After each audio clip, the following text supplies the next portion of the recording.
Hello बच्चों। तो आज के আমরা ডিসকাস করব আমরা অর্ধপরিবাহী এবং ইলেকট্রনিক্স পার্ট 5।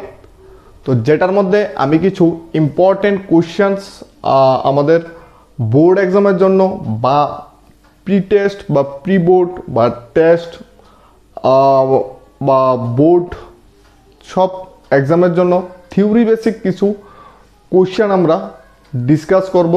এগুলি খুবই ইম্পর্টেন্ট এক্সামের জন্য, তো এগুলি একটু ভালো করে প্র্যাকটিস করবা। আর যদি কোনো ডাউট থাকে তো ভিডিওর নিচে কমেন্ট বক্সে অবশ্যই জানাইবা। তো আমি এখান থেকে কিছু আমাদের শর্ট আনসার, অবজেক্টিভ এবং সাবজেক্টিভ প্লাস কিছু 3 মার্কের মানে একটু লেন্দি কোয়েশ্চেনও সিলেক্ট করেছি। তো প্রথমে আমরা শর্ট কোয়েশ্চেন থেকে শুরু করি। তো এটা হবে আমাদের অর্ধপরিবাহী এবং ইলেকট্রনিক্সের উপর, ঠিক আছে, যেটা হলো আমাদের এনসিইআরটি সিলেবাসের ইউনিট 9।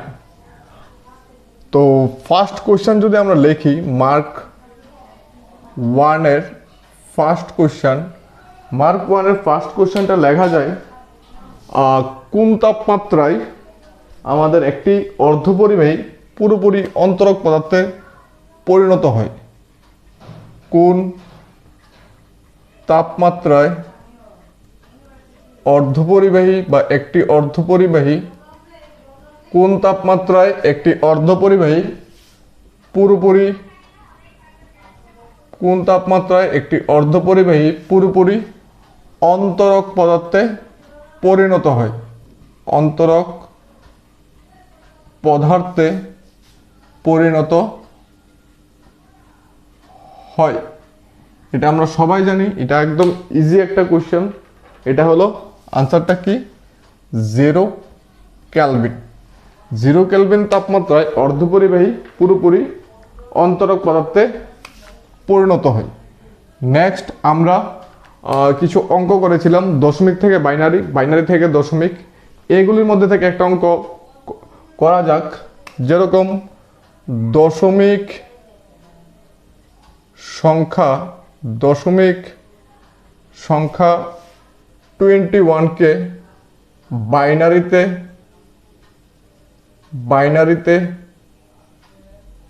প্রকাশ করো। দশমিক সংখ্যা 21কে বাইনারিতে প্রকাশ করো। এটা কিভাবে করা যায়?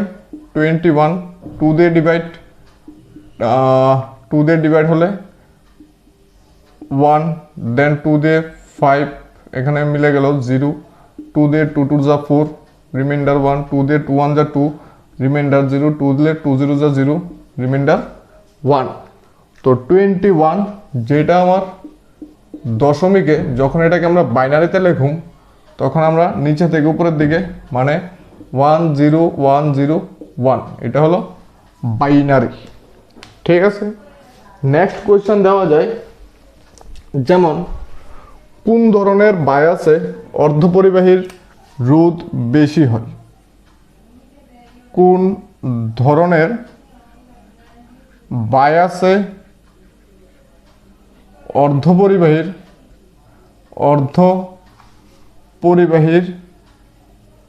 কোন ধরনের বায়াসে অর্ধপরিবাহীর রোধ বেশি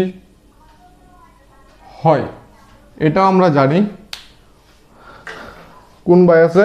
বিপরীত বায়াসে, কারণ বিপরীত বায়াসে কোনো কারেন্ট ফ্লো করে না, আর ফরওয়ার্ড বায়াসে রোধ অনেক কম থাকে, তার জন্য কারেন্ট ফ্লো করে। নেক্সট কোশ্চেন, এন টাইপ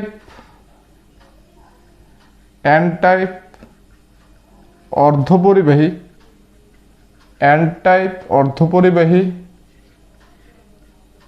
তৈরি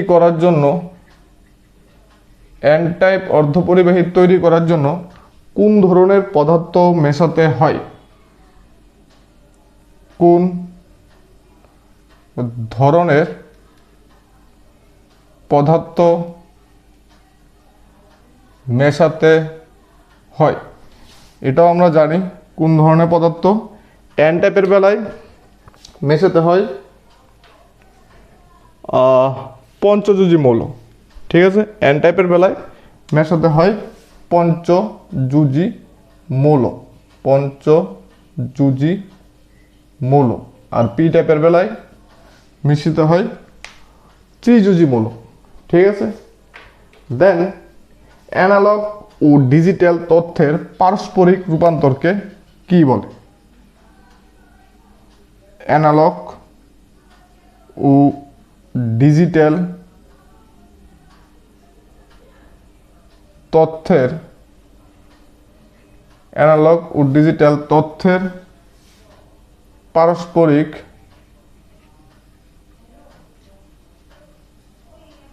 রূপান্তরকে,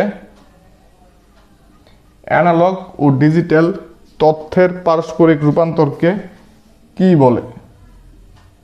কি বলে?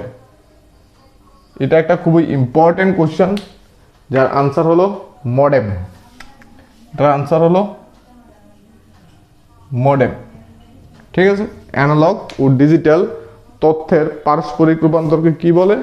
মডেম বলা হয়। এই হলো আমাদের কিছু 1 মার্কের কোশ্চেন।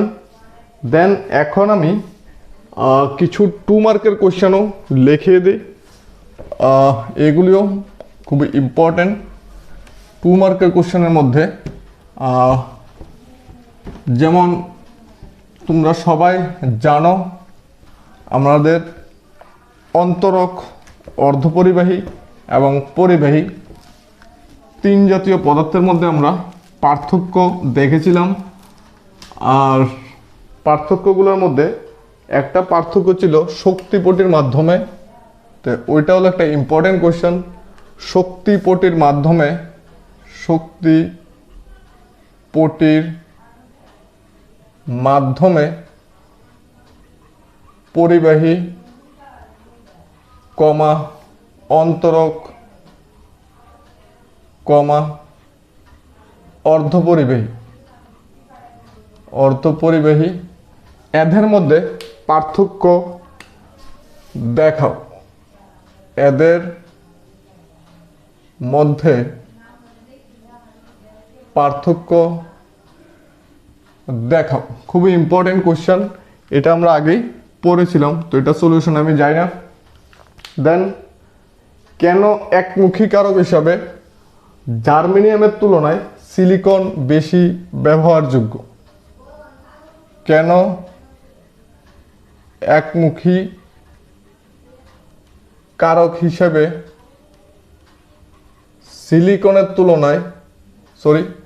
জার্মেনিয়ামের তুলনায় সিলিকন বেশি ব্যবহারযোগ্য? কেন একমুখী কারক হিসাবে জার্মেনিয়ামের তুলনায়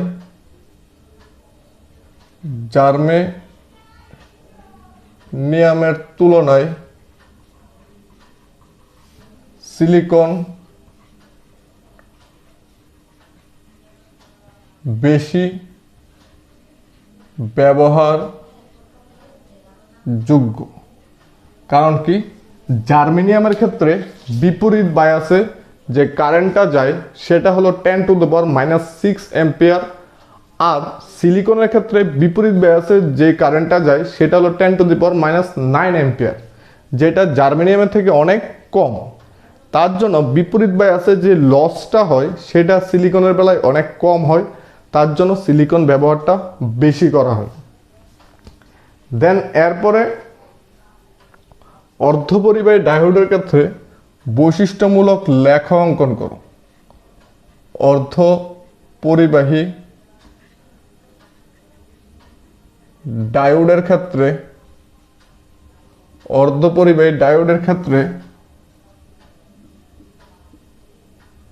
বৈশিষ্ট্যমূলক লেখ অঙ্কন করো। তো এটা অনেকে জানা, বৈশিষ্ট্যমূলক লেখ বলতে এরকম যে একটা গ্রাফ আমি দেখাইছিলাম, এদিকে ভি ভার্সেস আই, এটা হলো ফরওয়ার্ড বায়াস মানে সম্মুখ বায়াস, এটা হলো রিভার্স বায়াস বা বিপরীত বায়াস। এই গ্রাফটা দেখাইলেই হয়ে যাবে। তারপর 4 নাম্বার একটি এনপিএন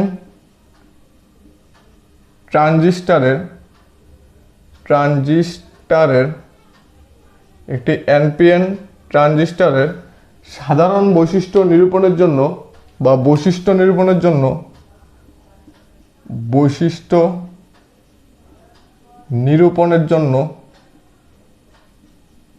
নিরূপণের জন্য একটি এনপিএন ট্রানজিস্টরের বৈশিষ্ট্য নিরূপণের জন্য সাধারণ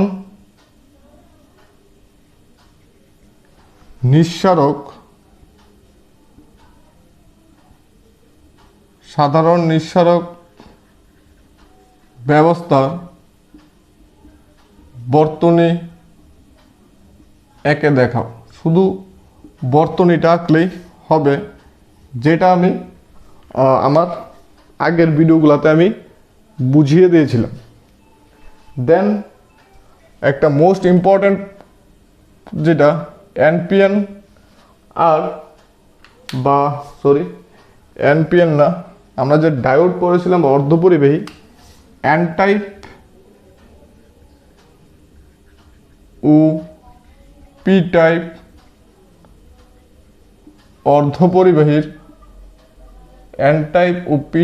অর্ধপরিবাহীর মধ্যে পার্থক্য লিখো।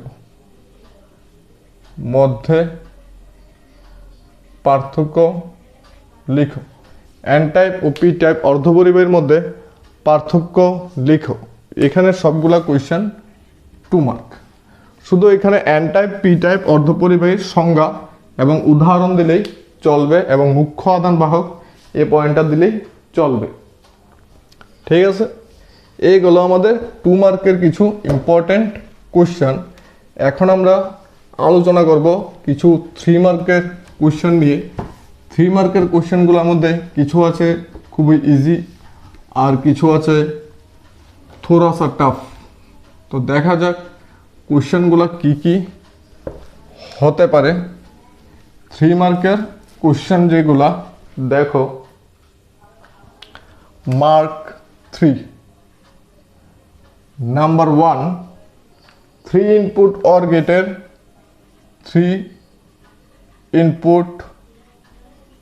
অর গেটের কি হতে পারে? চিহ্ন, বুলিয়ান সমীকরণ এবং সত্য সারণী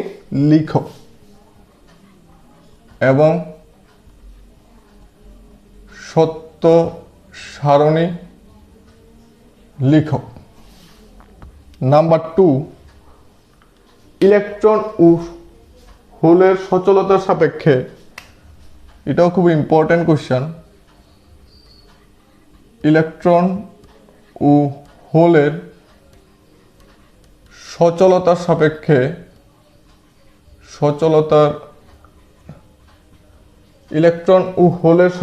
সাপেক্ষে অর্ধপরিবাহীর উপাদানের তড়িৎ পরিবাহিতাঙ্কের রাশিমালা নির্ণয় করো। অর্ধপরিবাহী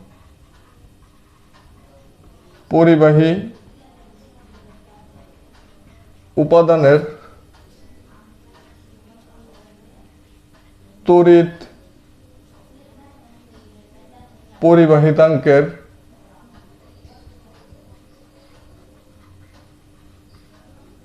রাশিমালা নির্ণয়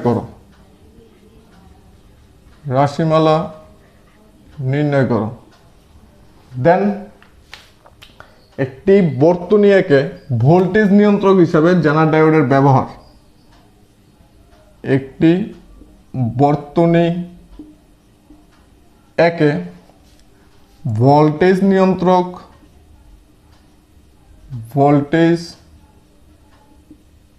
নিয়ন্ত্রক হিসাবে জেনার ডায়োডের ব্যবহার লিখো। জেনার ডায়োডের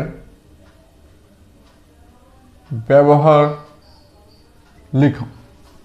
একটি বর্তনী একে ভোল্টেজ নিয়ন্ত্রক হিসাবে জেনার ডায়োডের ব্যবহার। উপরের 3টা কোয়েশ্চেনে খুবই ইম্পর্টেন্ট। 4 নাম্বার, একটি পিএন ডায়োড ব্যবহার করে কিভাবে পূর্ণ তরঙ্গ একমুখী করা হয়, একমুখী বা পূর্ণ তরঙ্গ একমুখীকরণ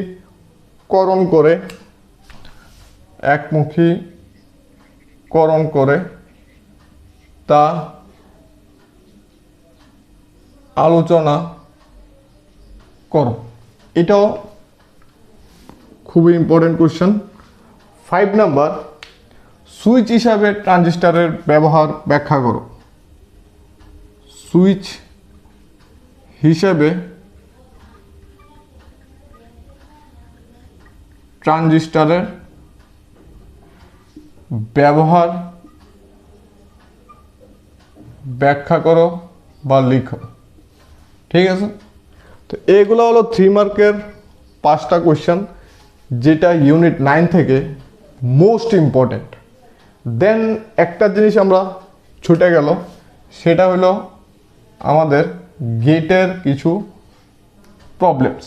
তো এখানে আমি একটা প্রবলেমস দেখিয়ে দিই। তো এরকম প্রবলেমসগুলো তোমরা দেখে নিবা, এগুলা এক্সামে আসতে পারে। তো এগুলো আমি অনেকগুলাই তোমাদেরকে দেখাইছি, তো প্রবলেম হওয়ার কথা না।